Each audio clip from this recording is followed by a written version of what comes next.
Kita lihat dari perspektif ekonomi global tentu mencermati respon kebijakan dari bank sentral global di tahun ini, di tahun yang lalu, di tahun 2022 di mana kenaikan suku bunganya cenderung cukup agresif ya untuk bisa mengerem inflasi yang masih relatif tinggi saat ini. Tentunya kita melihat bahwa dampak dari respon kebijakan moneter tersebut yang sangat agresif, kita mencermati bahwa kemungkinan terjadinya perlambatan ekonomi dunia ataupun termasuk juga resesi di beberapa wilayah khususnya di Eropa dan juga Amerika Serikat tentunya ini akan bisa mempengaruhi ekonomi Indonesia ya, baik meskipun kita melihat bahwa kita tetap memiliki harapan ataupun optimisme ya bahwa ekonomi kita harapannya akan tetap solid ya karena kondisi ekonomi kita secara umum masih sangat didorong ataupun ditopang oleh konsumsi domestik. Sementara meskipun memang tentu seiring dengan perlambatan ekonomi dunia tersebut, tentunya ini akan mempengaruhi juga kinerja dari ekspor kita, ya, yang memang kita tahu di tahun 2022 yang lalu kinerjanya sangat baik dan ini mungkin akan bisa terpengaruh di tahun ini. Sehingga kemungkinan kita melihat bahwa di tengah tadi kondisi ekonomi dunia yang melambat, di mana kinerja ekspor dan juga investasi cenderung akan terpengaruh, tapi kita masih memiliki modal konsumsi domestik yang kita harapkan ini akan tetap bisa memupuk optimisme ya untuk kita bisa mengarungi 2023 di tengah kondisi global yang cenderung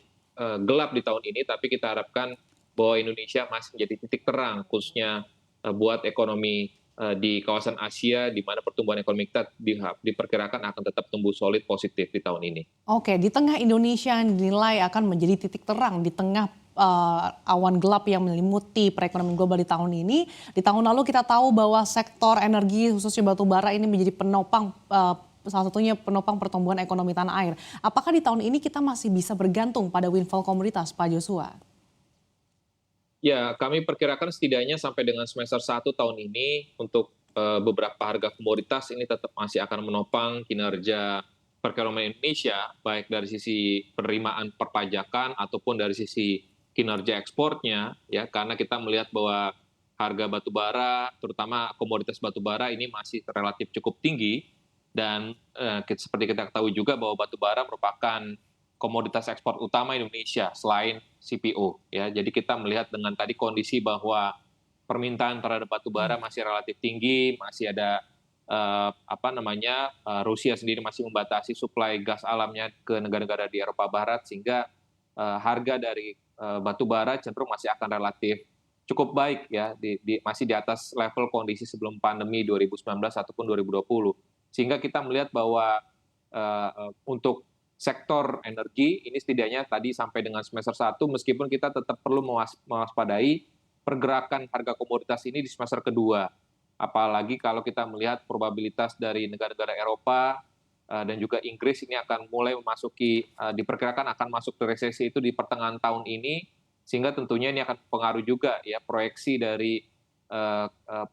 harga komoditas secara umum ya. Jadi kita melihat bahwa semester kedua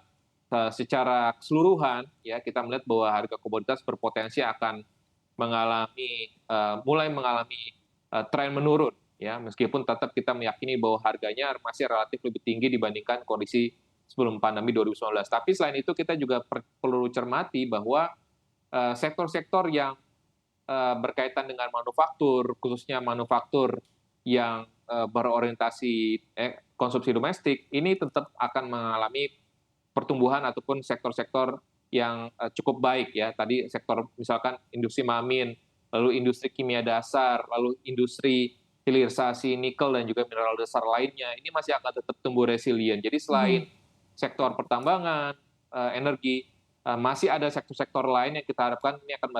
masih menjadi penopang untuk bisa mendorong pertumbuhan ekonomi kita setidaknya tetap tumbuh positif di tahun ini. Oke, lalu bagaimana nanti dengan perlambatan ekonomi global dampaknya bagi perekonomian tanah air khususnya terkait dengan raca perdagangan apalagi sejumlah lembaga internasional merevisi turun begitu proyeksi global maupun tanah air. Khususnya nanti dampaknya seperti apa terhadap neraca perdagangan kita yang sudah surplus 31 bulan beruntun, Pak Joshua? Ya, faktanya betul bahwa kinerja ekspor kita di tahun lalu 2022 adalah yang mungkin yang tertinggi ya dalam beberapa tahun terakhir ini, dan ini juga ditopang oleh kalau kita melihat yang kita alami, commodity cycle yang kita alami, baik batubara dan CPO pun juga telah mencapai titik tertingginya ya dibandingkan dengan siklus ataupun cycle komoditi sebelum-sebelumnya. Jadi artinya tentunya ini yang perlu kita cermati bahwa kenaikan harga komoditas ini telah mendorong kinerja perdagangan kita mengalami surplus dan juga surplus transaksi berjalan. Nah, tentunya kita melihat bahwa sekalipun demikian, kalau kita bandingkan kontribusi dari ekspor kita terhadap PDB, kalau kita bandingkan dengan negara-negara di kawasan misalkan Singapura sekalipun ataupun Thailand, kita masih relatif lebih rendah. Artinya kalau kita boleh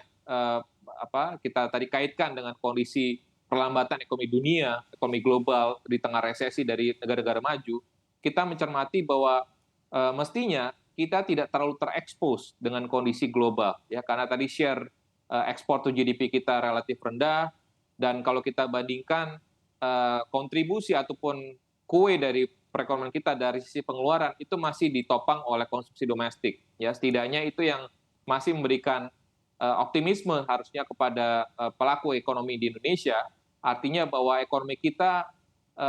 dampak dari perlambatan ekonomi dunia tersebut memang dampaknya tentu pada kinerja ekspor kita ya, tapi dampaknya kepada perekonomian real atau khususnya pertumbuhan ekonomi kita mestinya tidak akan sebesar negara-negara lain yang memiliki exposure ekspor yang besar ya. Jadi artinya tentu kita melihat bahwa pertumbuhan ekonomi kita tetap akan solid jikalau konsumsi domestik Indonesia ini tetap akan resilient atau memiliki daya tahan